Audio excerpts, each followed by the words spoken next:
Lèvons-nous.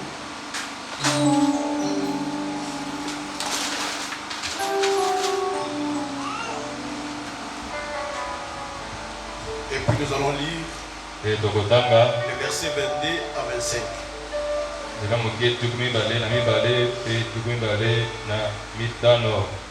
Je lis d'abord le verset D. Prends Aaron et ses fils avec lui.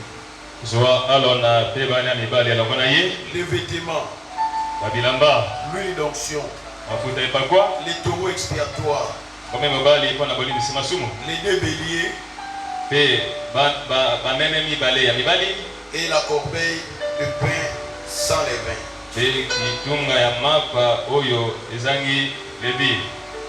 Verset 22 à 25. Il fut approché. Bon, je commence, j'ai lu le verset.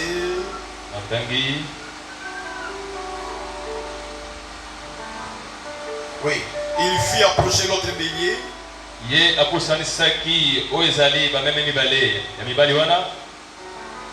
Il fit approcher les béliers de l'Holocauste. Là, j'ai lu le verset 18. Il fit approcher les béliers de l'Holocauste. Et Aaron et ses fils posaient leurs mains sur la tête du bélier.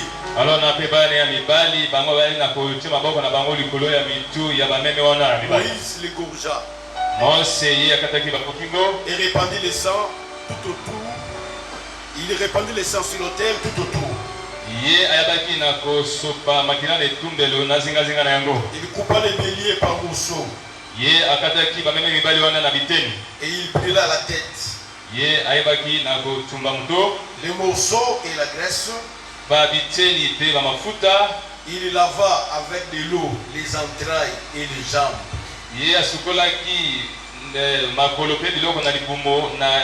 Et il brûla tous les béliers sur l'autel. Ce fut l'Holocauste. Ce fut un sacrifice consumé par les feux, d'une agréable odeur à l'Éternel, comme l'Éternel avait ordonné à Moïse. Ça c'est le verset 18 à 21. Maintenant nous lisons les versets 22 à 25. Il fit approcher l'autre bélier. Les béliers de consécration. Et Aaron et ses fils posaient leurs mains sur la tête du bélier.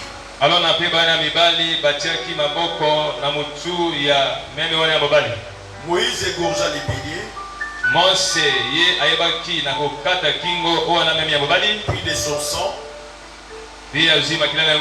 Et a mis sur les lobes de l'oreille droite d'Aaron.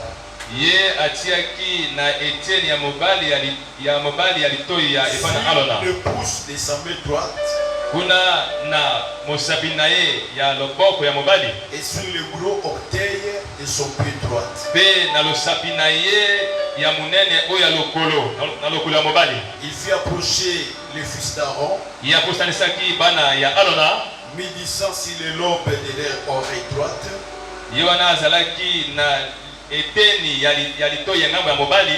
Il médissant sur les lobes de leur oreille droite.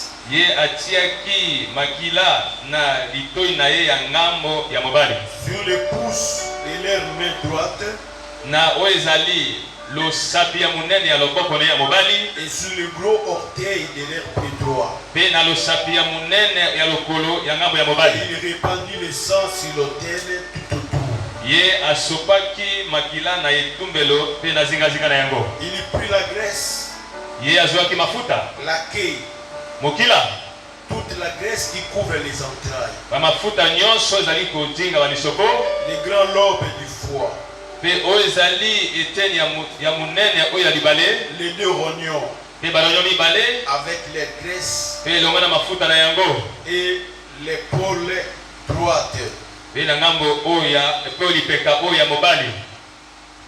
Seigneur Jésus, nous voici une fois de plus devant ta parole, devant toi, un moment favorable pour nous pendant lesquels nous allons t'écouter à travers ces messages. Fais-nous grâce, parce que je sais que quand nous nous approchons de toi, c'est parce que nous voulons t'entendre à travers ton serviteur, ton instrument. Qui suis-je pour me présenter devant ces peuples? Tu connais leurs problèmes, leurs besoins. Tu connais toutes leurs situations. Mais ils viennent à toi dans les soucis de comprendre et de saisir ce que tu leur as réservé. Que cet avant-midi soit aussi une journée bénéfique et favorable pour chacun.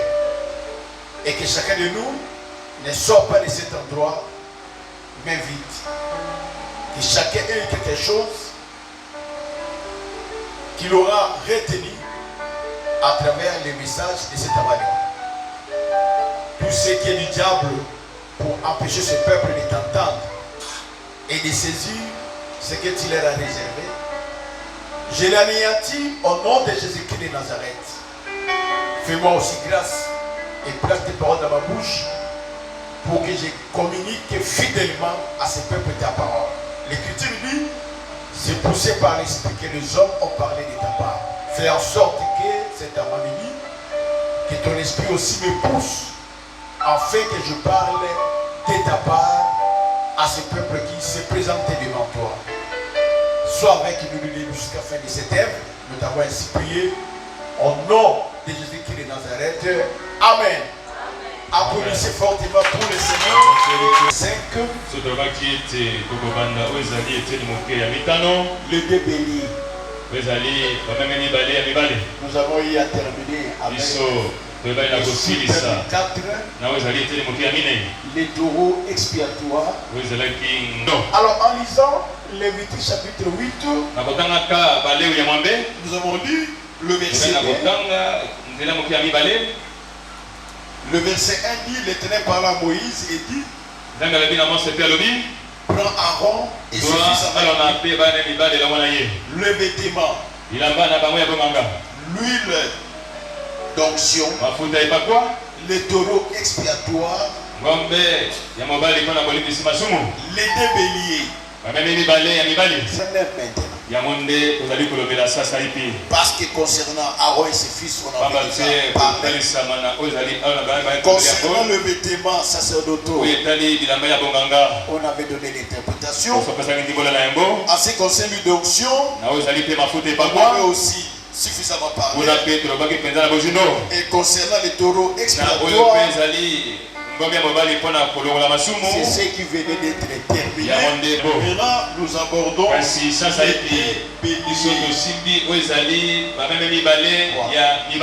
les deux béliers. Dieu a dit à Moïse de prendre le deux béliers. Moïse a pris aussi des béliers. Mais j'anticipe. Quand l'Écriture dit cela oui, dans la chair comme ça, Moïse a pris deux béliers. Mais aujourd'hui, nous n'allons plus voir des béliers. Parce que les deux béliers dont Moïse avait pris ces jours-là représentent une et seule personne. C'est Jésus-Christ. Donc, le premier bélier, tout comme le second bélier, tous ces béliers que nous allons décortiquer, vous allez voir que ces deux béliers ne représentent que la personne du Seigneur Jésus-Christ. Acclamons le Seigneur. Alors, mais l'Écriture ici dit seulement deux béliers. Mais il faut retourner dans Exode 29. Dans Exode 29, on nous donne cette certaines précisions que Lévitique 8 n'avait pas donné. C'est Lévitique Exode 29 plutôt. J'ai lu d'abord le verset 3. Et puis je vais lire le verset 1. Exode 29, verset 3. D'abord. Tu les mettras dans une corbeille en offrant les jeunes taureaux et les deux béliers. Donc les deux béliers qui feront l'objet de notre... Maintenant, le verset 1. Il dit, voici ce que tu feras pour les sanctifier, afin qu'ils soient à mon service dans les sacerdoces. Donc pour sanctifier Aaron, c'est-à-dire pour les consacrer. Donc ici quand on dit sanctification, ça signifie consacrer. Alors pour les consacrer, les sanctifier, afin qu'ils soient à mon service dans les sacerdoces. Prends un jeune taureau.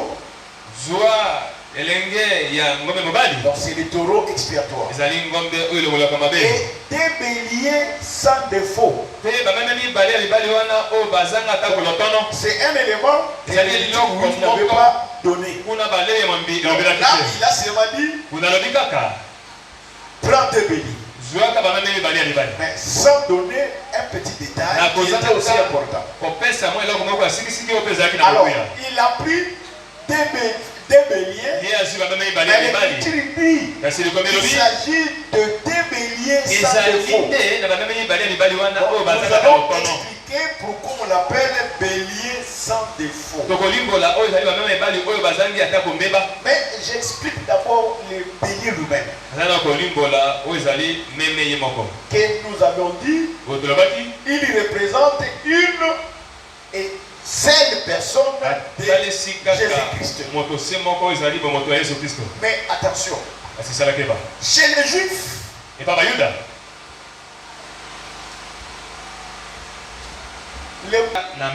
que les Juifs appellent dans les langues Aïl. Voilà. Aïl, chez les Juifs, signifie bélier. Oui. Mais il ne signifie pas seulement bélier. Alors, c'est parce que quand on appelle bélier, donc, il y a aussi un autre élément important. Bélier chez les Juifs, donc Aïl chez les Juifs, c'est le bélier, mais il signifie aussi homme fort, homme grand, homme vaillant. Donc nous comprenons que quand on parle du bélier, donc il s'agit d'un homme fort, d'un homme grand, d'un homme vaillant. Or, l'homme fort, c'est seulement Dieu lui-même. L'homme grand, c'est seulement Dieu lui-même. L'homme vaillant, c'est seulement Dieu lui-même. Or, Jésus-Christ a dit, moi et le Père, nous sommes un. Donc, Jésus-Christ, c'est lui-même Dieu. Donc, Jésus, c'est un homme fort, c'est un homme grand, c'est un homme vaillant. C'est pourquoi on l'appelle les béliers. Acclamons le Seigneur. Parce que c'est un homme fort, c'est un homme vaillant, c'est un homme grand. Et l'Écriture confirme l'Éternel, notre Dieu est grand. Les dieux grands. Il est grand. C'est pourquoi c'est un bélier. Ça c'est par rapport au bélier. Donc, Jésus-Christ, c'est lui le véritable bélier.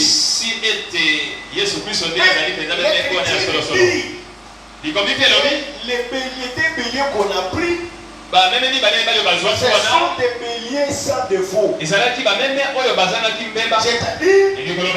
quand Moïse a pris les deux béliers, comme Dieu avait exigé que les béliers en question devaient être sans défaut, c'est que Moïse aussi, en prenant les deux béliers,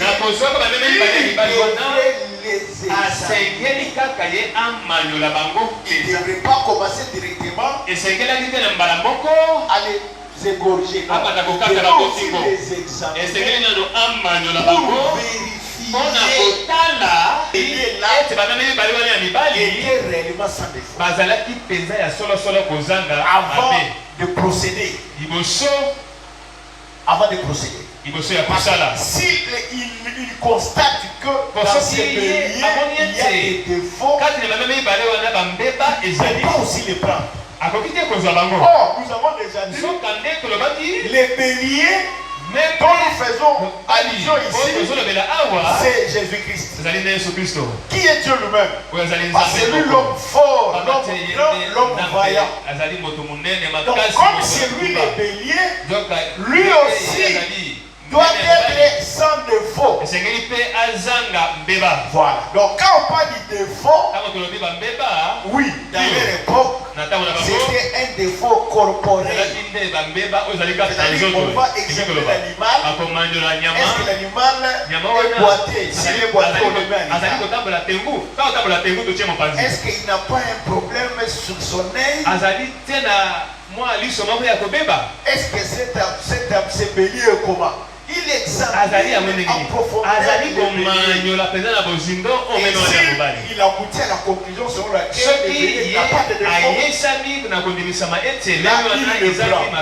Voilà pourquoi Jésus-Christ aussi, oui, c'est lui le bélier. C'est lui l'homme fort, l'homme grand, l'homme puissant. C'est lui l'animal que Dieu avait besoin. Mais pour que ça soit certainement l'animal que Dieu a créé, pour que on continue avec la procédure de la consécration d'Aaron et de ses fils. Il doit aussi être un bélier sans défaut. On ne peut pas trouver en lui quelque chose de mal. Voilà. Maintenant, nous allons lire les Écritures. Voir si Jésus était réellement le bélier là sans défaut. Alors les Écritures dont on parlait. S'il y a des bons lecteurs ici, les frères, tu peux facilement lire. Tu vas aussi nous aider rapidement. L'écriture, c'est Jean chapitre 18, verset 38.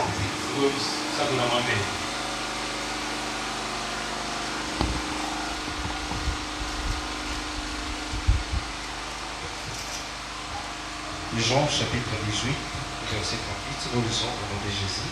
Amen. Pilate lui dit, qu'est-ce qu'est la vérité? Après avoir dit cela,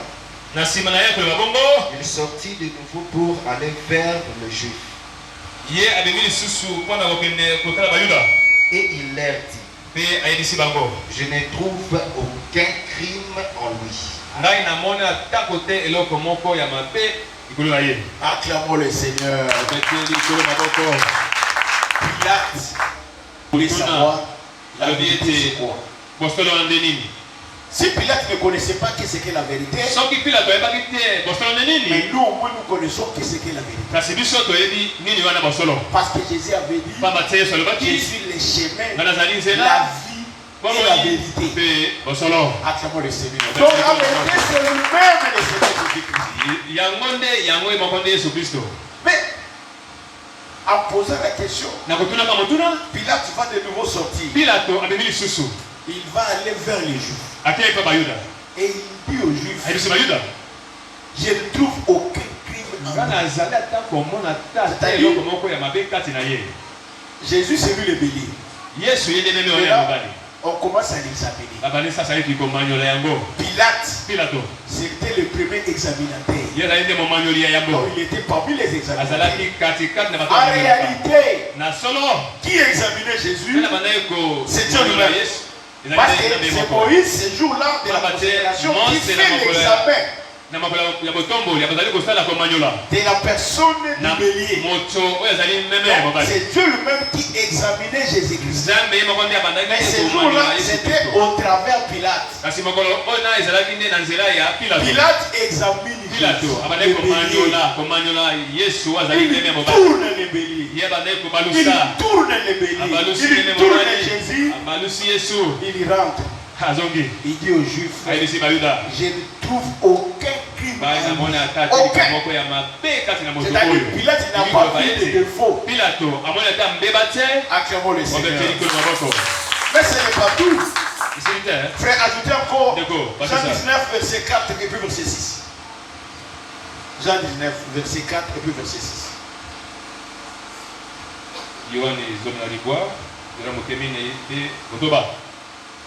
Pilate sortit de nouveau et dit aux Juifs, voici, je vous l'amène dehors,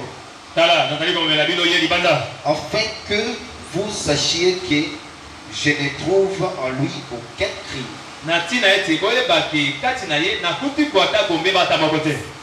Verset 6.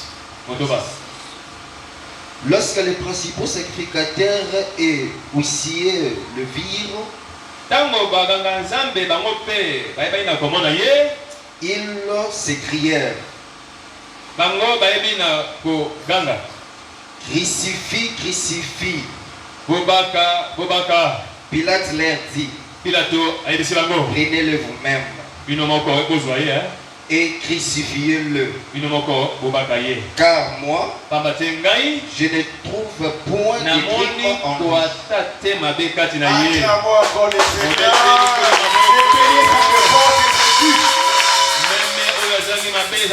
Non, les béliers, moi je ne parle pas. Oui, les béliers, vous avez raison. Pilate sortit de nouveau et dit aux Juifs, voici, je vous l'amène dehors, afin que vous sachiez que je ne trouve en lui aucun crime. Il l'a dit la première fois. Il dit, moi, Pilate, la première fois, je ne trouve en lui aucun crime. Il revient encore la seconde. Il sort de nouveau auprès des Juifs. Il a dit en tout cas, j'ai fait la revérification. J'ai encore revérifié tourné la personne de Jésus. Je ne trouve en lui aucun crime. Je n'ai pas vu de défaut. Un défaut signifie quoi? Un défaut signifie quelque chose à reprocher. N'est-ce pas? C'est ce qu'on appelle défaut. C'est quelque chose à reprocher dans la vie de quelqu'un. Quelque chose à dire dans la vie de quelqu'un. Donc si Jésus avait quelque chose à reprocher, on n'allait pas l'accepter comme sacrifice. Mais quand on l'a examiné, en tout cas Pilate va de nouveau confirmer que je ne trouve en lui aucun crime. Et au verset 6, lorsque les principaux sacrificateurs et les huissiers le virent, ils ont vu Jésus, le bélier. Pilate avait présenté les principaux sacrificateurs. Parce que c'est lui qui avait le pouvoir de sacrifier les béliers. Ne pouvait être que les sacrificateurs. Or, Moïse était sacrificateur. C'est pourquoi il pouvait aussi offrir les béliers à sacrifice. Pilate n'était pas sacrificateur. Il ne pouvait pas offrir Jésus à sacrifice. C'est pourquoi il va faire sortir Jésus. Et pour que les Juifs et même fassent le travail. Alors, les sacrificateurs et les huissiers, quand ils ont vu Jésus, ils s'écriaient crucifie. Donc il demande à Pilate, toi Pilate, crucifie Jésus. Crucifie Jésus. Crucifie Jésus. C'est brûler Jésus. D'ailleurs, on va y arriver. Brûlez-les. Toi, fais ce travail. Lui n'était pas sacrificateur. Pilate va leur dire, prenez-les vous, les sacrificateurs. Parce que vous, c'est votre travail. C'est pas mon travail. Moi, je ne suis pas sacrificateur. Je ne peux pas les sacrifier. Prenez-les vous-même. Et crucifiez-les. Vous-même, faites votre travail. Parce que c'est vous les sacrificateurs. Vous devez les brûler. Mais pas moi. Il dit car moi, je ne trouve point de crime. Je n'ai rien vu. Je n'ai rien vu de reprochable. Je n'ai rien vu quelque chose qui pouvait me confirmer que Jésus a commis un péché. Donc, Pilate a confirmé que Jésus était le bélier. Acclamons le Seigneur. En lui, on n'a pas trouvé un péché. Ce n'est pas tout. Nous lisons encore Luc, chapitre 23. Les frères vont aussi rapidement nous lire Luc, chapitre 23, verset 15 et puis 41. Luc, chapitre 23, verset 15 et puis verset 41. Hérode non plus, car il nous l'a envoyé. Et voici, cet homme n'a rien fait que soit digne de mort.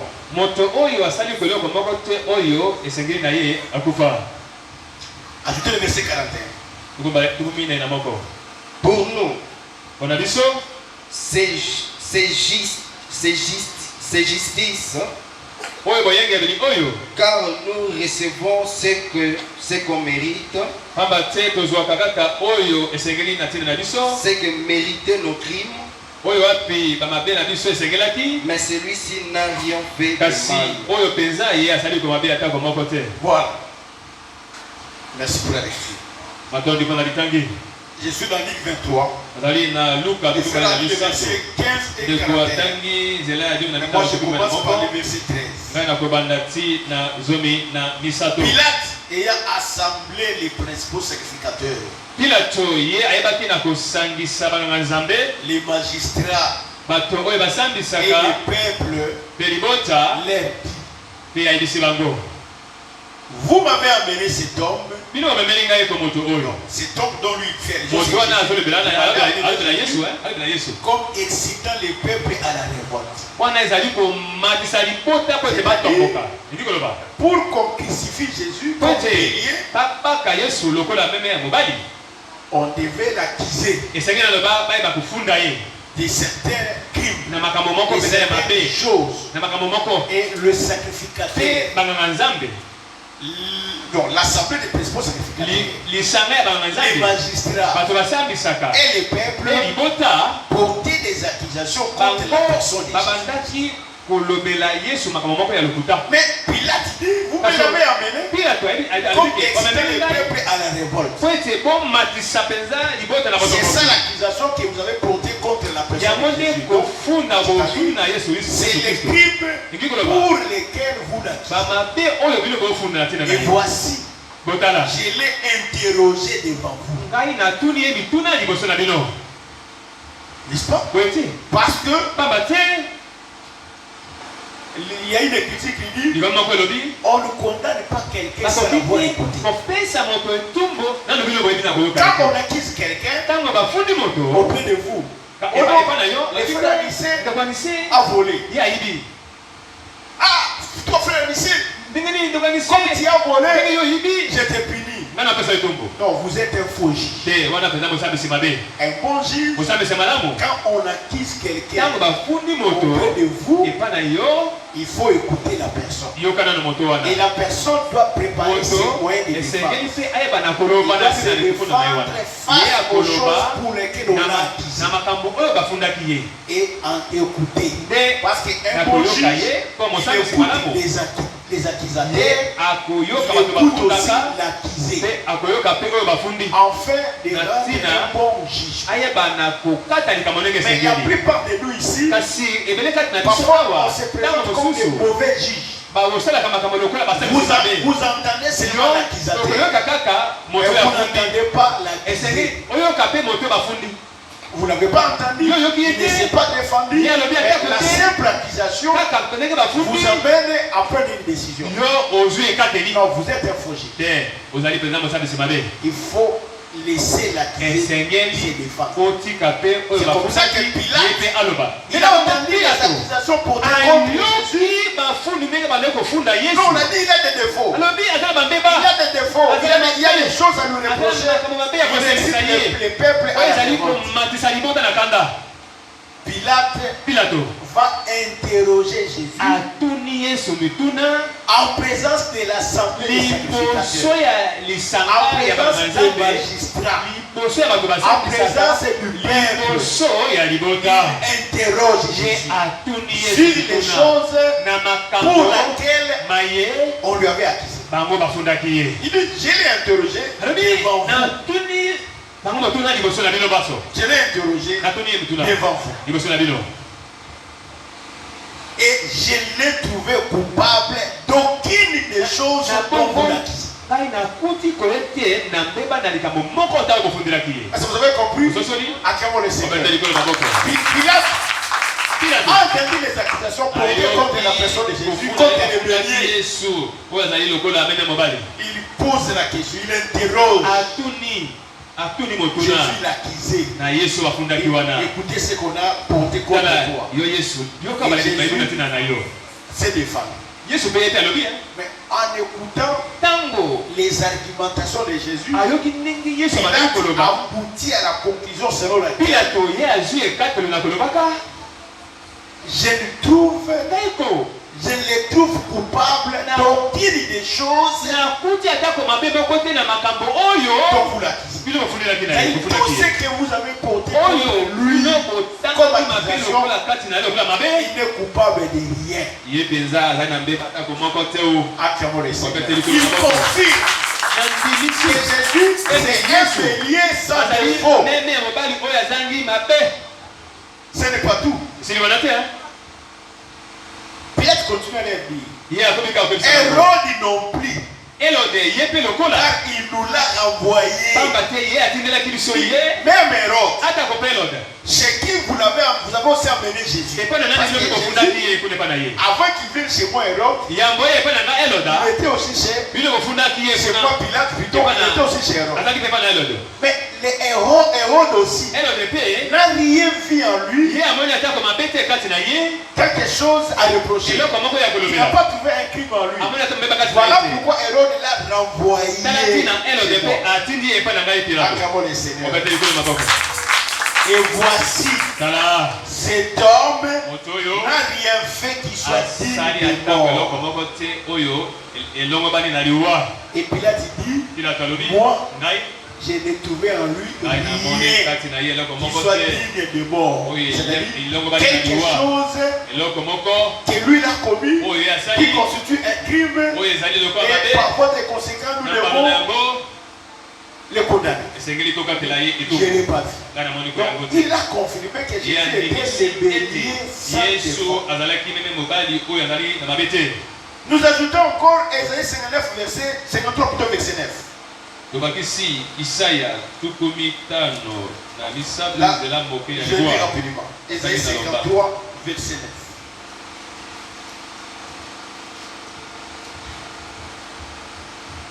Exercice de Seigneur. On a mis son sépulcre parmi les méchants.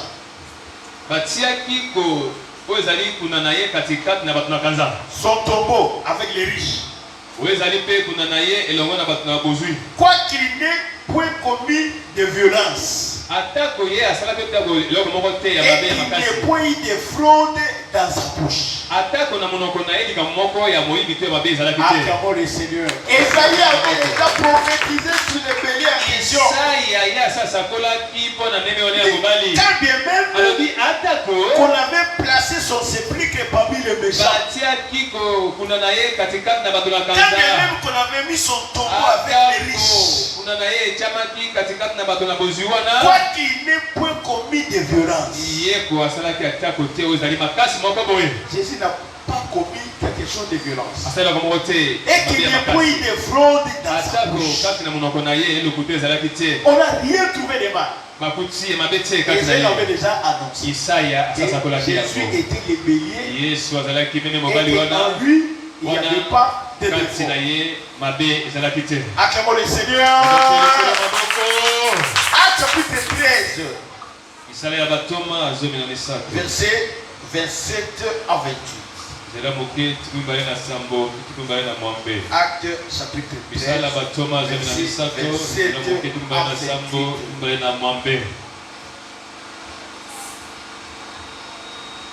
Acte 13, 27 à 28. L'écriture dit, car les habitants de Jérusalem et leurs chefs ont méconnu Jésus. Et en le condamnant, ils ont accompli les paroles des prophètes qui se lisent chaque sabbat.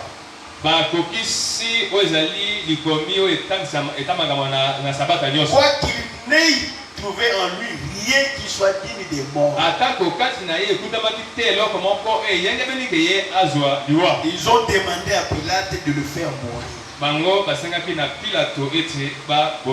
Acclamons le Seigneur.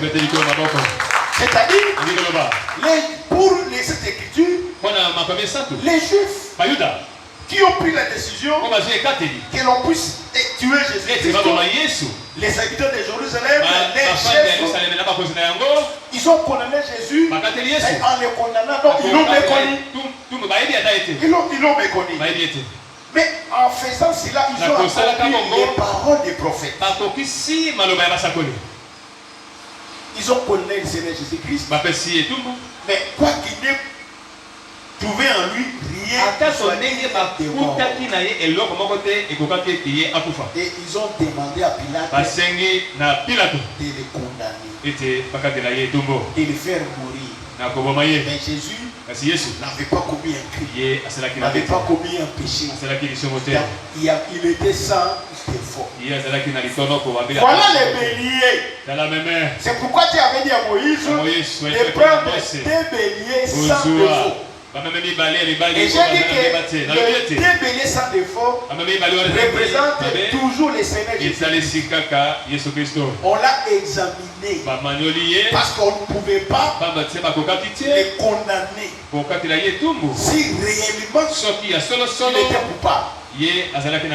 Sinon, son sacrifice ne serait pas agréé.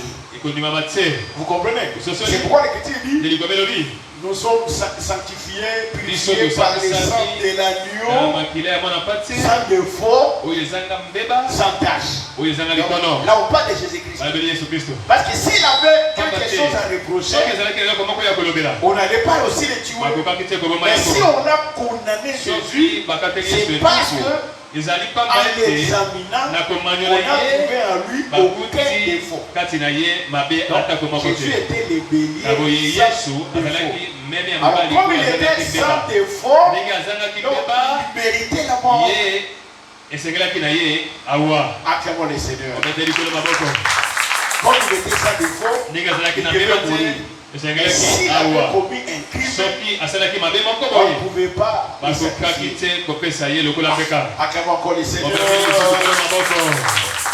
Voilà ce que vous pouvez retenir par rapport aux deux béliers.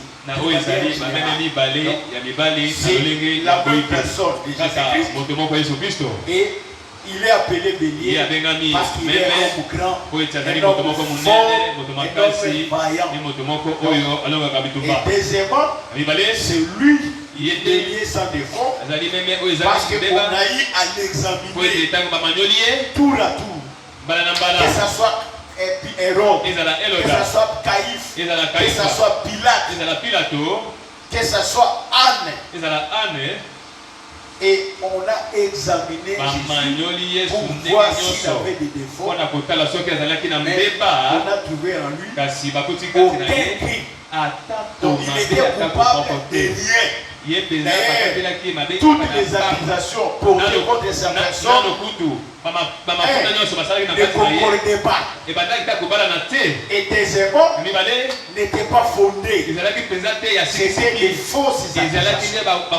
C'est pourquoi on a abouti à la conclusion que toutes les crimes, toutes les choses dont on accusait, il était coupable de rien.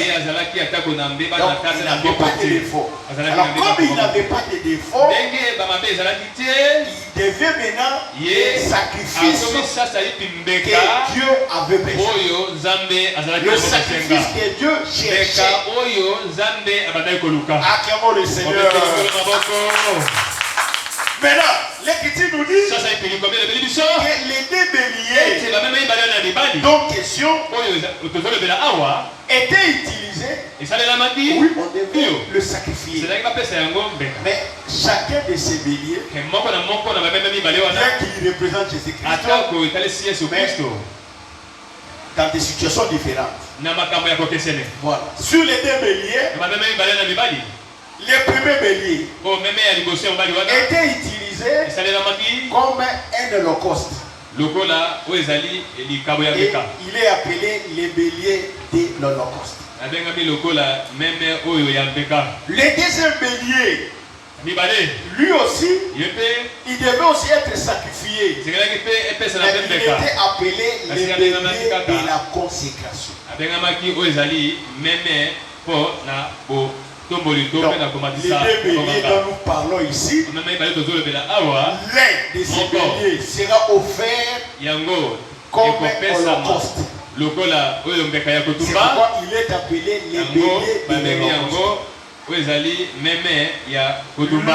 bélier devait aussi être sacrifié. Il était appelé les béliers de la consécration. Voilà. Donc nous commençons d'abord avec les béliers de l'holocauste. Si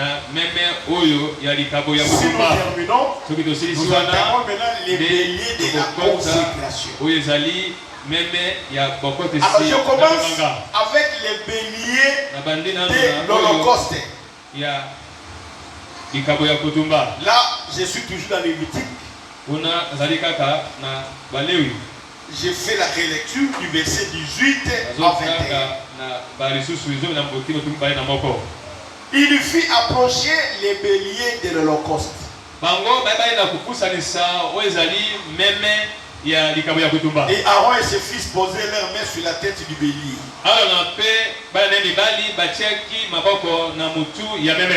Moïse l'égorgea. Il répandit le sang sur l'autel tout autour. Il coupa les béliers par morceaux. Et il lui brûla la tête, les morceaux et la graisse. Il y lava avec de l'eau les entrailles et les jambes. Et il brûla tous les béliers sur l'autel. Ce fut l'holocauste. Ce fut un sacrifice consumé par le feu. Une agréable odeur à l'Éternel. Comme l'Éternel avait ordonné à Moïse. Acclamons pour le Seigneur. Okay. Donc les premiers béliers est appelé les béliers de l'holocauste. Et il devait être sacrifié. crucifié, esengelaki ye apesama égorgé. lambeka ye akatama kingo. L'Écriture nous dit, Comme yebisi biso il fit approcher les béliers de l'Holocauste. bapusanisaki oyo ezali meme ya likambo ya kotumba. C'est Moïse ezali qui Mose va prendre les béliers. nde Parmi akozwa les deux meme béliers, wana katikati ya meme mibale il les a wana d'abord pris. ye azwi na bango C'est-à-dire, elingi koloba il a examiné, ye il ayeli a, na komanyola il a examiné, il a trouvé que non, Amanioli, ce bélier est sans défaut, alobi ete il le prend. bameme mibale oyo baza pene na Cela likambo signifie te azwi qu'il bango a choisi. ye aponi bameme mibale wana C'est lui, ebi le oyo bélier de l'Holocauste. de kati na bango alobi ete meme Voilà, oyo mane c'est ezali meme ya Jésus-Christ qui likambo a ya été kotumba pris par Dieu, choisi par Dieu yesu kristo pour être aponamaki les na nzambe béliers de po l'Holocauste. ete ye azala meme ya likambo ya kotumba Il le prend ye akozwa et yango il le fait approcher apusanisi yango de qui? na nani De lui Moïse na ye mose et de la tente d'assignation. mpe na hema ya Il bokutani devait l'approcher de engeli Dieu. kopusanisa ye na nzambe Il le fait approcher comme Approcher bélier de l'Holocauste. lokola meme ya likambo ya kotumba Voilà. Pourquoi on appelle mpona Holocauste? nini apesi Là, babengi yango j'explique d'abord likambo le ya mot kotumba Holocauste. olimoli nano wana likambo ya kotumba wana Chez les Juifs, epa bayuda le mot Holocauste signifie, likambo wana ya kotumba en fait, c'est Ola. elingi koloba ola Ola. Chez Ola. les Juifs, epa bayuda Ola, Holocauste, quand on appelle ça Ola, likambo wana ya kotumba babengi yango ola qui a été traduit par Holocauste. oyo eyaki na kolobaki no likambo ya kotumba elingi koloba Une offrande likambo consumée par les feux Oyo. entièrement. bazikisi yango mobimba na moto C'est ce qu'on appelle Holocauste. yango alobi yango C'est une likambo offrande ezali likambo qui doit être consumée oyo par les esengelaki feux batumba yango na moto entièrement. na mobimba na yango Aucune de ces parties eteni atako moko de te na yango l'extérieur ya libanda ou de to mpe l'intérieur ya ne kati sera exemptée. ekozanga kotumbama Et personne aussi moto moko te ne te peut manger l'une de ces parties extérieures ou intérieures. biteni ya moko na biteni oyo ya kati to ya libanda Donc, quand on appelle bélier de l'Holocauste, cela signifie que abengi ce yango bélier-là meme ya likambo ya kotumba balobi Sera- meme wana brûlé ekotumbama tout entier. na mobimba nango nyonso Aucune de ces parties eteni atako moko ne te na sera yango écartée. ekozala libanda to Donc, il mosika sera offert, ekokabama na mobimba na yango brûlé en entièreté au ekokabama feu. na mobimba na yango likolo na C'est moto comme on l'a appelé le yango bélier de babengi l'Holocauste. yango meme ya likambo ya kotumba Acclamons le Seigneur. obete likolo na moko Voilà. Donc, son corps nzoto na yango entier, mobimba c'est-à-dire son extérieur libanda na et yango son mpe intérieur, kati na yango tout est brûlé nyonso ekozikama na moto en entièreté. mobimba na On yango ne va rien laisser. eloko moko te Alors ça, on va expliquer ça après. Vous allez comprendre pourquoi on appelle ça Holocauste. J'ai déjà expliqué, mais la profondeur, c'est tout au long de ce que nous sommes en train de parler. tokoyeba na bosito ntango totambola na koloba boye Mais nous avons déjà dit tolobaki yango que ces béliers de l'Holocauste, meme wana c'est-à-dire ya likambo ya kotumba qui est une offrande, oyo ezali likabo un sacrifice mbeka qui doit être oyo esengeli offert epesama entièrement na mobimba na yango à Dieu. na nzambe Donc, cette offrande-là sera entièrement offerte à Dieu. ekopesa na mobimba na nzambe Sera donnée ekopesana entièrement na à mobimba na Dieu. yango na nzambe Sa vie, son corps bomoi na ye sera nzoto na ye offert à Dieu ekopesana na en nzambe entièreté. na mobimba na yango mobimba C'est ce qu'on appelle yango babengi bélier de l'Holocauste. meme ya likambo ya Jésus, kotumba comme c'est lui le bélier de l'Holocauste, yesu lokola ye nde meme ya likambo ya il doit kotumba être offert à Dieu esengelaki epesama na nzambe dans l'entièreté. na mobimba na yango Que ce nyonso soit son extérieur, ezala que libanda na ce soit yango son intérieur. ezala kati na yango Tout ce qui est en Jésus, oyo nyonso ezali na yesu extérieurement et intérieurement, libanda mpe kati na yango doit être offert à Dieu ekabama na en nzambe sacrifice. lokola mbeka C'est ce qu'on appelle Holocauste. yango babengi yango likabo ya kotumba Maintenant, l'Écriture dit kasi likombe elobi Aaron et ses fils alona mpe bana ya mibali poser leurs mains batiaki maboko na sur la bango tête du bélier. likolo ya motu ya meme ya mobali. Voilà. Ils vont poser les mains sur la tête du bélier. bakotia yango likolo ya motu ya meme ya On mobali. va y revenir. tokokoma wana Comme les béliers, lokola meme ya mobali wana c'est Jésus-Christ. ezali yesu kristo Et il est appelé holocauste mpe ye abengami likabo ya parce kotumba qu'il doit être offert pamba te ye ezali En entièreté. apesama na mobimba na yango à Dieu lui-même. na nzambe ye moko. C'est-à-dire, likoloba l'animal nyama sera donné tout entier ekopesame na mobimba na et yango brûlé tout entier etumbama mobimba na yango devant l'Éternel. liboso Et aucune de Yahweh. ses parties etenyaka Ne ata bomoko sera- te ne sera écartée. ekozanga kotumbama. L'animal Nyama sera brûlé akotumbama au feu na moto sur l'autel. likolo ya etumbelo. Alors, comme le bélier, Ndenge c'est un holocauste, ezali likabo il ya doit kotumba être brûlé, sengeli etumbama c'est-à-dire likoloba crucifié, ebakama sacrifié, ekabama livré, epesama donné. epesama Au kozama fait, na Le moto fait symbolise les Moto. souffrances. ezali nde oyo ezali minyoko Les souffrances. minyoko C'est-à-dire, likoloba il doit passer par les sengeli souffrances. aleka na minyoko. Quelle souffrance? minyoko nini De l'autel. ezali minyoko ya etumbelo. Le bois koni qui était aussi sur oyo l'autel. ezalaki mpe likolo ya etumbelo. Ce bois-là aussi bakoni wana mpe représente aussi la croix. de Jésus. etalisi nde kulusu ya yesu. L'autel lui-même etumbeli yango moko représente Dieu lui-même. etalisi nzambe ye moko. C'est-à-dire, likoloba l'animal doit être Nyama. sacrifié esekelaki akabama kozama à Dieu qui est nzambe l'autel, oyo ezali etumbelo. mais par le feu, non kasi par la na souffrance moto oyo ezali minyoko de la croix. ya kulusi.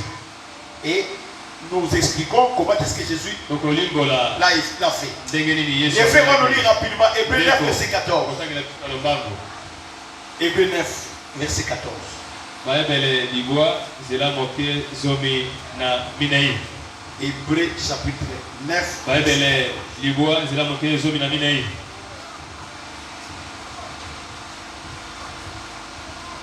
Hébreu 9, verset 14. Hébreux chapitre 9, verset 14, totenge na poko na Yesu. Amen. Combien plie le sang de Christ ndenge nini oyo ezali koganga ya kristo qui par un esprit éternel oyo wapi na nzela ya molimo ya yawe s'est offert lui-même sans tâche amipesi ye moko na kozanga ta kombeba à Dieu na Mais nzambe tu peux t'arrêter là. nde kosuka ta wana na Voilà, nous confirmons que Jésus, tala c'est lui tolibisi le bélier, ete yesu sans tâche, ye nde c'est-à-dire mene sans défaut, oyo azangi litono sans péché. azangi masumu. Et l'Écriture dit liloba elobi combien plus le sang de Christ, ndenge nini oyo wapi makila ya kristo qui par l'Esprit éternel oyo wapi na molimo ya yawe s'est offert lui-même sans tâche à Dieu. amipesi ye moko atako litono te na nzambe. C'est-à-dire, Ndiko loba l'Holocauste, likabo le ya bélier de kotumba l'Holocauste, c'est Jésus-Christ. meme ya likabo ya Et kotumba na yesu Jésus, kristo. qu'est-ce qu'il a fait comme yesu étant asali nini le Christ, na kozalaka kristo le Fils de Dieu? mwana mobali ya nzambe L'Écriture dit Liloba qu'il elobi s'est offert lui-même amipesi ye moko à Dieu. na nzambe Parce que l'autel, pamba te etumbelo c'est Dieu lui-même. ezali nde nzambe ye moko. Le fait de l'autel, moto etumbelo c'est ça le souffrance. yango nde minyoko wana Le bois qui était sur l'autel, bakoni ezalaki na etumbelo c'est ça wana la croix. yango nde ezali Voilà koloze pourquoi Jésus Dans la a Bible, Yesu. souffert ye anyokamaki sur la croix. na kuruze Mais qui l'a fait souffrir, nani anyokolaki ye c'est Dieu lui-même. ezali nzambe ye Cela moko wana. signifie que Likoloba Jésus ete s'est donné lui-même, yesu amipesi ye s'est moko offert lui-même amikabi ye moko comme holocauste. lokola likabo Il ya s'est kotumba donné tout entier à Dieu. amipesi C'est mobimba pourquoi na ye on na nzambe appelle l'holocauste. yango babengi ye likabo ya kotumba. Acclamons le Seigneur. otepe likolo na boko Je vais voir encore ajouter. ndeko ya kotanga Ephésiens lisusu chapitre 5. baefese Ephésiens Mikano. chapitre 5. Lis pour nous le verset 20, le verset 2 et le verset 25. otangi banzela ya mibale otimbwe mpe tukumbale na mitano. Ephésiens 5, verset 2 et puis verset 25. et marchez dans la charité à l'exemple de Christ qui nous a aimés et qui s'est livré lui-même à Dieu pour nous comme une offrande et un sacrifice de bonne odeur. Verset 25. Mais aimez vos femmes, Marie, comme Christ a aimé l'Église et s'est livré lui-même pour elle.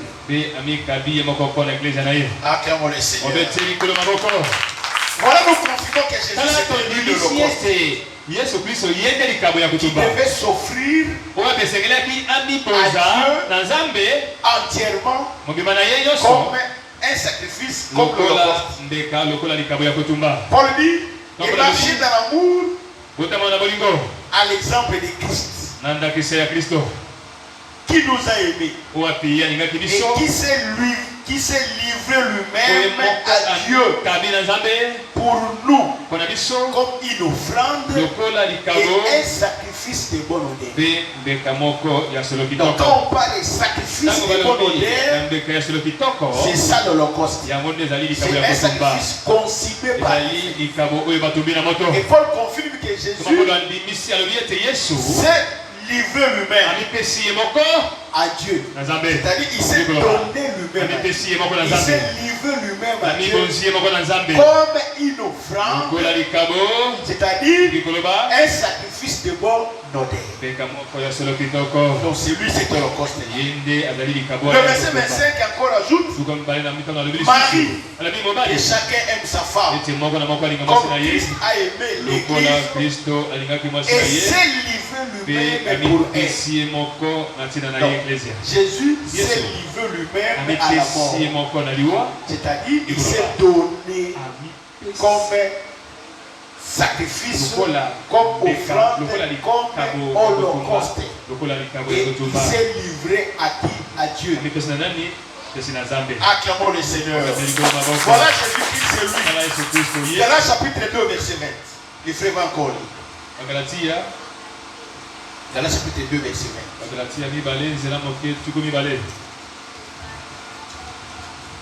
Galates 2, verset 20. J'ai été crucifié avec Christ, et si je vis, ce n'est plus moi qui vis, c'est Christ qui vit dans moi. Si je vis maintenant dans la chair, je vis dans la foi au Fils du Père qui m'a aimé et qui s'est livré lui-même pour moi. Acclamons encore le Seigneur. L'apôtre Paul dit, je prends seulement les derniers paragraphes. Je vis dans la foi au Fils de Dieu. C'est lui le bélier, le fils de Dieu, c'est le bélier. Qui m'a aimé et qui s'est livré lui-même pour moi. Il s'est livré à qui? À la mort. Il s'est livré à Dieu. Donc, Jésus, c'est lui le bélier de l'Holocauste. Parce qu'il s'est donné lui-même à la mort. Il s'est livré lui-même à Dieu. Alors, Aaron et ses fils posaient leurs mains sur la tête du bélier. Une même répétition, une même chose se répète. Lorsqu'on avait pris le terreau expiatoire, Aaron et ses fils avaient aussi posé leurs mains sur la tête du taureau expiatoire. La même chose. On prend aussi le bélier de l'Holocauste. Aaron et ses fils vont encore poser les mains sur la tête du bélier expiatoire. Mais quelle est la différence? Cette fois-ci, contrairement à ce qui avait été fait la première fois, quand Aaron et ses fils avaient posé leurs mains sur Les taureaux expiatoires, nous vous avions dit, ils ont confessé leurs péchés auprès du taureau expiatoire. En posant leurs mains, ils avaient transféré leurs péchés au taureau expiatoire. En posant également leurs mains, ils avaient transféré la peine de leurs péchés au taureau expiatoire. A-t-elle enseigné que les taureaux expiatoires s'étaient chargés de leurs péchés. Et aussi, ils s'étaient chargés de la peine de leurs péchés. Mais ici, ce n'est pas la même explication. En posant les mains sur les taureaux expiatoires, cela signifie que Aaron et ses fils ont transféré leur vie entière au taureau expiatoire. C'est-à-dire la vie d'Aaron, la vie de ses fils ont été transférées au bélier. Ils ont transféré leur vie. Donc, toute leur vie. Leur corps, leur extérieur, leur intérieur, comme les taureaux lui-même, les béliers lui-même, avec l'extérieur et l'intérieur.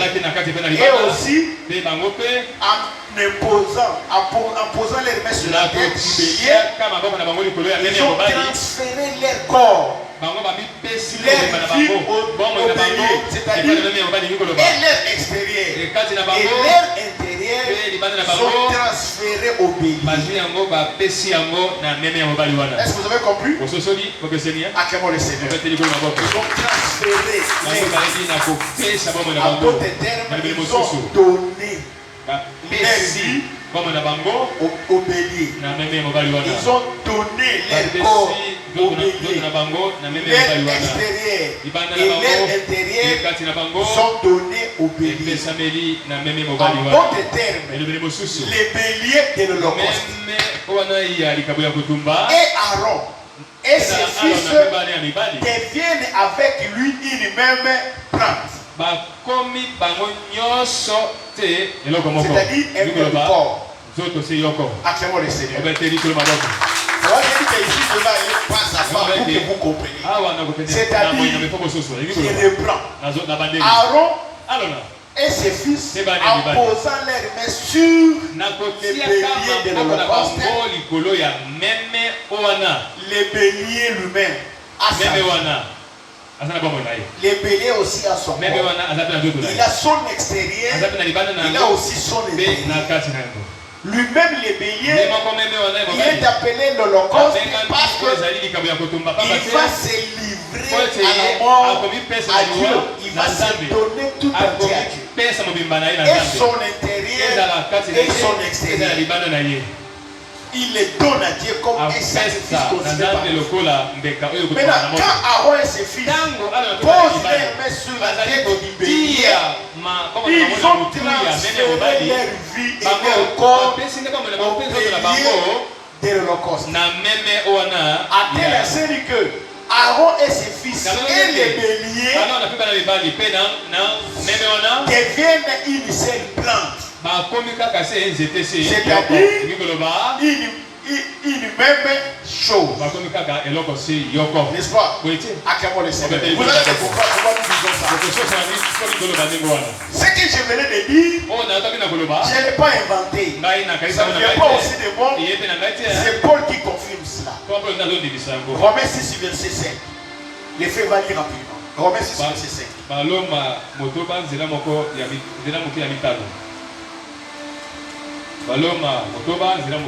Romains 6, verset 5.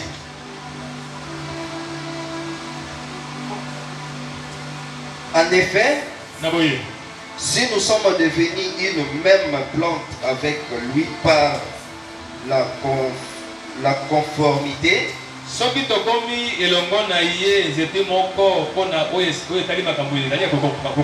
à sa mort, nous le serons aussi par la conformité à sa résurrection.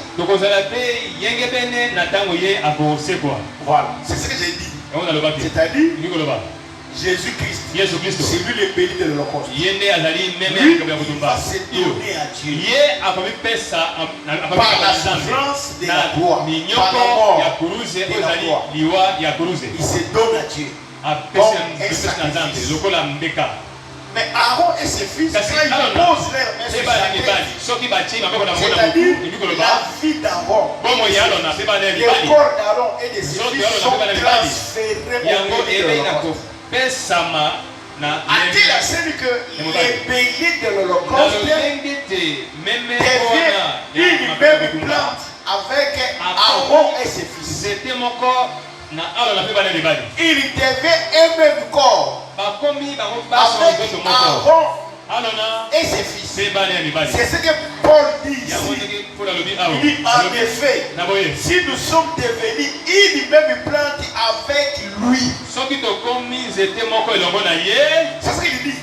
Donc, si nous, toi et moi, qui sommes là, nous sommes devenus avec lui. Lui là, c'est qui? C'est Jésus, le bélier. Donc, nous devenons avec lui une même plante. Et cela s'est fait par la conformité à sa mort. C'est-à-dire, oui, voilà. Donc, par sa conformité à sa mort. Vous comprenez? Cela signifie quoi? Quand Christ sur la croix, il va souffrir la mort. Il se donne à Dieu. Il ne se donne pas lui-même. Il se donne à la mort par la souffrance. Il se donne à Dieu. Toi aussi, comme lui, Jésus a donné son corps à Dieu, son extérieur et son intérieur par la souffrance de la croix. Il se donne à Dieu. Toi aussi, par le même travail de Jésus sur la croix, il a aussi offert ton corps, ta vie aussi à Dieu comme un holocauste. Acclamons le Seigneur. Est-ce que tu as compris? C'est-à-dire, Jésus, il se livre à la mort sur la croix. Il se donne à Dieu comme holocauste. Quand lui se donne, il ne le fait pas lui-même. Par la même occasion, il a aussi donné ta vie, ton corps, ta vie, ton extérieur et ton intérieur à Dieu. Et quand lui meurt, toi aussi tu es mort. Et Paul dit de telle manière que nous puissions vivre aussi par la conformité à sa résurrection. Acclamons le Seigneur. Nous le serons aussi par la conformité à sa résurrection. Après la scène qu'il s'est donné à Dieu, et quand il va ressusciter, nous allons aussi vivre comme lui. Je ne sais pas si vous comprenez, frère. Donc, quand Jésus se donne à Dieu, il meurt. Quand il ressuscite, nous aussi, nous sommes une même plante avec lui. Nous sommes comme lui. Donc, nous devons aussi vivre comme lui. Acclamons le Seigneur. Maintenant, pose-toi la question. Est-ce que toi tu vis comme Jésus? N'est-ce pas? On n'a jamais vu Jésus dans un bar. On n'a jamais vu dans un bistrot. On l'a jamais vu dans un hôtel. Avec un homme, avec une femme. On l'a jamais vu dans une boîte. N'est-ce pas? Maintenant, quand toi tu vas dans tes endroits, on n'a jamais vu Jésus avec des chambres, avec des cigarettes. On n'a jamais vu Jésus avec la bière. Mais quand toi, tu te donnes à de telles histoires, tu n'es pas conforme avec Jésus. Ce n'est pas une même chose avec Jésus. C'est-à-dire un holocauste, c'est un sacrifice qui est donné entièrement à Dieu. Et l'intérieur est livré à Dieu. Jésus a donné, il s'est donné tout entier à Dieu. Et sur la croix, il n'a pas seulement donné son propre corps ou sa propre vie, mais il a aussi donné ta vie là-bas. Tu es devenu avec lui une même place, une même chose, un même corps. Et quand lui il ressuscite, tu ressuscites conformément à Jésus. Tu es la même chose que Jésus. Le Jésus qui était mort, c'est le même Jésus qui était ressuscité. Maintenant, regardez la vie de Jésus et la vie que toi tu mènes. Est-ce que vous menez une vie conforme à loin de là. Les frères vont lire Romains 12 ou verset 1 maintenant. Romains 12 verset 1.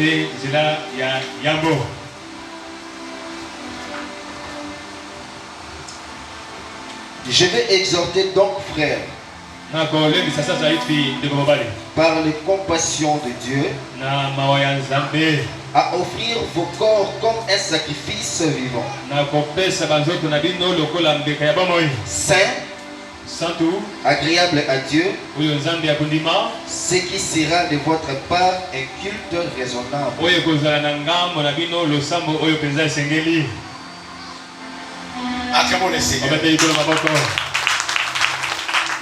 De la même manière, Jésus-Christ s'est livré à Dieu. C'est donné à Dieu tout entier, et son extérieur et son intérieur. Je vais aller pas à pas parce que je vais vous expliquer son extérieur et son intérieur. Pas maintenant, c'est après, pas aujourd'hui. Mais il s'est livré, il s'est donné par la souffrance à Dieu tout entier. Son corps tout entier, il donne à Dieu. C'est-à-dire, les feux vont les brûler. Dieu va les brûler.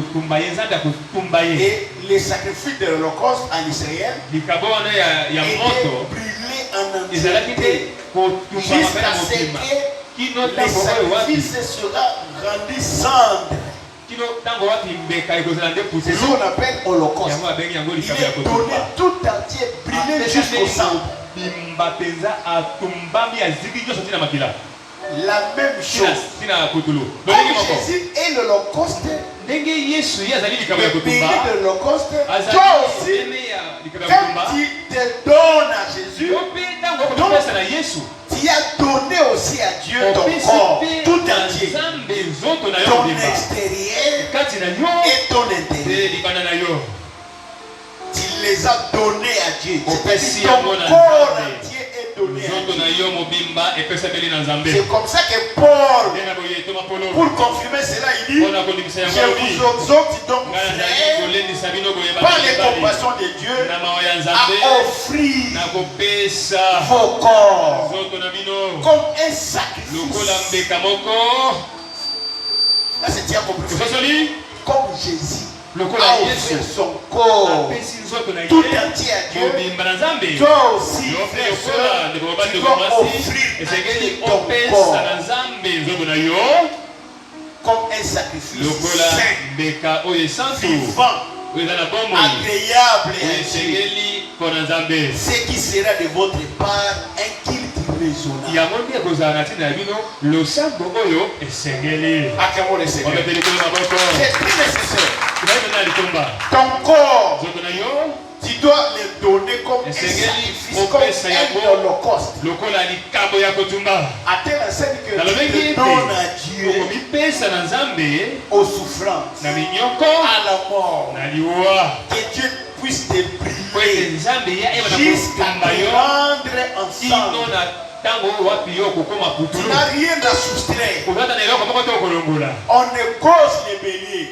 On va le voir. On va prendre tous les morceaux. On les met au fait. Les périls ne va pas dire que les autres parties sont brûlées. Mais moi, comme j'aime ma tête, il faut épargner la tête. Non. Moi, comme j'aime ma main, épargnez ma main. Moi, comme j'aime ma bouche, épargnez ma bouche. Comme j'aime ma gueule, épargnez ma gueule. Non, on brille les béliers en entièreté parce que c'est un sacrifice considéré par les chrétiens de l'Holocauste. Il doit être brûlé en entièreté. Cela signifie que Jésus l'a fait. Toi aussi, en tant qu'enfant de Dieu, tu dois le faire. Tout ce qui est en toi, dans son entièreté, doit entièrement être brûlé. Tes cheveux doivent être brûlés. Tes yeux doivent être brûlés. Ta tête doit être brûlée. Ton corps doit être brûlé. Tes jambes, tes mains, ta bouche, tout doit être brûlé. Et réduit ensemble. Quand on te brûle, tu es réduit ensemble. Tu n'existes plus. N'est-ce pas? Quelqu'un qui est brûlé devenu ensemble, est-ce qu'il existe? Il n'existe plus. C'est là où Paul dit, ce n'est plus moi qui vis, mais c'est Christ qui vit en moi. Acclamons le Seigneur. C'est ça l'Holocauste. C'est-à-dire, ma bouche a été déjà brûlée et devenue ensemble. Est-ce que je vais encore commencer à beaucoup parler? Est-ce que je vais encore insulter? Non. Mais quand toi tu parles beaucoup, l'Écriture dit la bouche qui parle beaucoup ne manque pas de péché. Quand toi tu incites, donc ta bouche n'a pas été brûlée. C'est pourquoi tu continues à inciter. N'est-ce pas? Quand on te voit encore dans les hôtels, dans les bars, avec des verres de bière, c'est-à-dire toi, tes mains ne sont pas encore brûlées, tes pieds ne sont pas encore brûlés. Quand on te voit encore courir derrière les femmes, c'est que tes yeux ne sont pas encore brûlés. Tu as épargné. Il faut brûler tout entier. Acclamons le Seigneur. À quel instant que mes yeux sont déjà brûlés, mes yeux n'existent plus. Une belle femme peut passer. Je peux la voir, merci frère, en train de passer. Mais ça ne m'intéresse pas. Ça ne m'intéresse pas. Mais quand on voit frère, une femme passe, tu es là, tu restes pétrifié. À tel instant que tu te colles même sur un arbre. Tes yeux ne sont pas encore. Quand on te voit encore, frère, on te trouve dans un hôtel, dans un bar, on te trouve encore avec des bières, tout ça. Tu n'es pas encore brûlé. Tu n'es pas un holocauste. Parce que Jésus a été brûlé. Comme holocauste, il s'est donné. Et toi aussi, si tu vivre comme ça, tu ne vas plus vivre. C'est lui maintenant qui commencera à vivre en toi. Paul dit ce n'est plus moi qui vis, mais c'est Christ qui vit en moi. Attends, que quand on te voit, on voit Christ. On ne te voit pas. Même quand tu parles, c'est Christ qui parle à toi. Quand tu agis, c'est Christ qui agit à toi. Quand tu marches, c'est Christ qui marche à toi. Mais quand toi tu marches, tu utilises la marche des canards. Ça signifie que ta marche, tes jambes ne sont pas encore brûlées. Parce qu'une frère ou un frère, quand il marche, les jambes sont brûlées, les mains sont brûlées. Vous n'allez pas les voir en train de marcher, les épaules élevées, les jambes, elles marchent comme un canard. Tu es brûlé, tu n'existes plus. C'est Christ qui vit en toi. C'est la vie de Christ en toi. Acclamons le Seigneur. C'est ça l'Holocauste. Que Dieu veut que tu deviennes. Que Dieu veut que tu sois. Si tu n'es pas encore arrivé à ce stade, c'est zéro. C'est ce que Paul dit. C'est ce qui sera de votre part. Un culte raisonnable. Parce que le vrai culte ne commence pas d'abord au culte d'ensemble. Vous m'avez compris? Le vrai culte commence d'abord par chacun de nous. Avant que ça devienne un culte d'ensemble. Parce que ça, c'est le culte d'ensemble. Mais avant de faire ce culte d'ensemble, toi-même, comme Jésus, tu dois être un culte. Parce que le culte pour Dieu, c'est le fait pour toi de prendre ton corps, ta vie, tu les livres à Dieu en sacrifice. C'est ça le culte qui est à besoin d'abord. Frère, tu peux venir ici tous les jours. Mais quand je te regarde, tu n'as pas encore commencé à faire les agents de culte. Donc jusque-là, il y a beaucoup de frères. Ils sont là. Ils n'ont jamais débuté les cultes.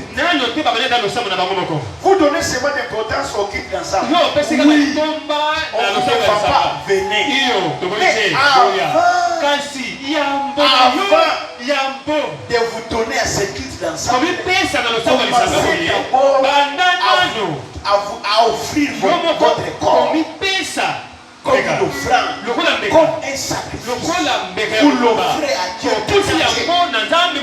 C'est ça le sacrifice que Dieu a d'abord besoin. Il n'a pas dit de lui offrir une partie seulement du corps. Non, vous le donnez seulement les gens.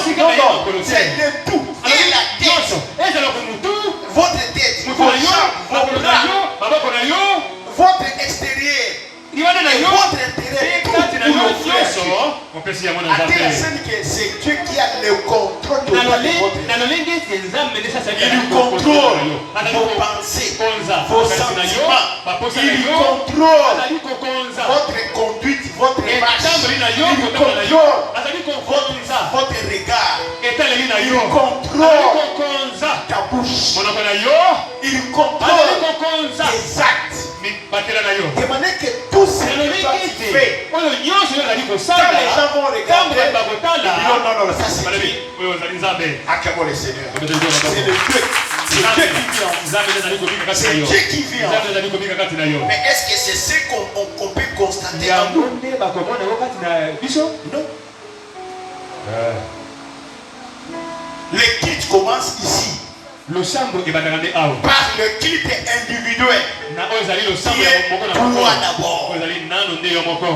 Parce que c'est toi qui es un culte qui est agréable à Dieu. Un culte que Dieu accepte. D'abord toi d'abord. Et quand nous venons ici, moi je suis culte agréable. Un culte que Dieu accepte. Le frère aussi est un culte. Lui aussi est un culte. Toi aussi tu es culte. Nous nous assemblons alors. Nous allons faire un culte collectif. Et à ce moment-là, Dieu va assister avec nous. Parce que l'Écriture dit, là où deux ou trois sont réunis en mon nom, je suis au milieu d'eux. Et là, quand nous nous réunissons, l'un est un culte, mais les autres ne sont pas des cultes. Comment Dieu sera avec nous? Toi-même, ma sœur, mon frère, prends ton corps tout entier. Donne-les à Dieu. Et laissez Dieu te briller. C'est ce que la Sénamite a dit. Elle dit je suis noir, mais je suis belle. Il ne fait pas qu'à monter noir. C'est le soleil qui m'a brillé. Cela signifie que Dieu m'a transformé. Je suis devenu un autre homme. Et c'est ce que l'Écriture dit. Si on a connu quelqu'un dans la vie passée, mais les connaissons comme ça. Il s'est offert, il s'est donné à Dieu. Et Dieu a contrôlé sa vie. Mais vous remarquerez les frères d'aujourd'hui. Quand vous êtes là, vous êtes calme. Mais qu'il y ait seulement un problème entre vous. Observez seulement la réaction de la sœur. Vous êtes encore sur un seul mot. Elle en a déjà fait sortir 1000. Avec quelle rapidité? Ça, c'est quel genre de sœur? Un enfant de Dieu, il est comme Jésus. Jésus s'est donné à Dieu. Toi aussi, donne-toi à Dieu tout entier. Jésus a offert sa vie en sacrifice. Il a offert son corps à sacrifice. Toi aussi, offre ta vie en sacrifice. Donne-toi à Dieu comme il offre. De manière que partout toi tu seras, même à la maison, même dans la rue, même au service, même au marché, même dans ton voyage, que tu reflètes la vie de Christ en toi. À ce moment-là, tu seras un culte que toi tu vas rendre à Dieu et qui sera agréable. Et quand tu viendras t'associer à tes autres frères, alors nous allons faire un culte d'ensemble. Sinon, ça serait un mauvais culte. Voilà l'Holocauste. Le béni de l'Holocauste. Il s'est donné lui-même à Dieu tout entier. Et toi aussi, tu dois aussi être ce béni-là de l'Holocauste. Tu dois te donner tout entier à Dieu. Tout ce qui t'appartient, ton extérieur et ton intérieur, soit donné à Dieu comme un sacrifice. Et que Dieu te brille jusqu'à te réduire ensemble. Il te transforme. Il renouvelle ton intelligence. Il renouvelle tes pensées. Tu as maintenant de nouvelles pensées. Tu vas commencer à penser comme Christ, à parler comme Christ, à marcher comme Christ, à poser les actes comme Christ, à tout faire comme Christ. Et que quand on te regarde, on dit non, ça c'est la vie de Christ. Acclamons le Seigneur. Lèvons-nous pour la prière.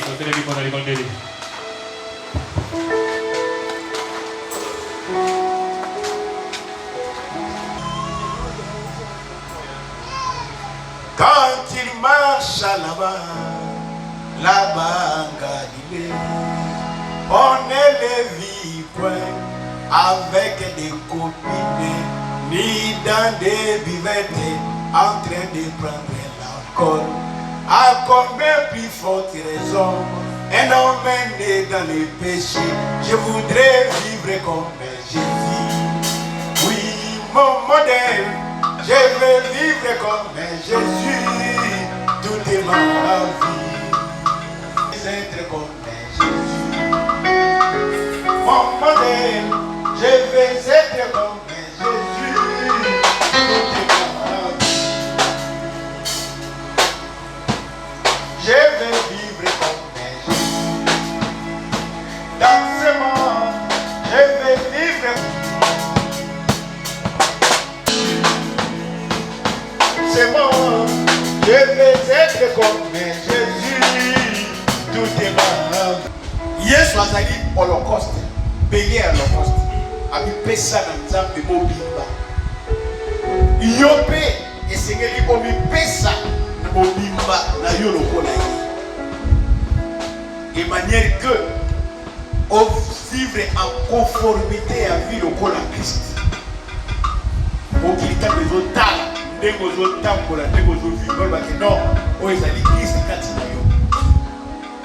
Afin que le sambo na yo est agréable et dimama na nzambe lokola oya Yesu dimama na nzambe oke bosambela ndenge okibala na nzambe obondeli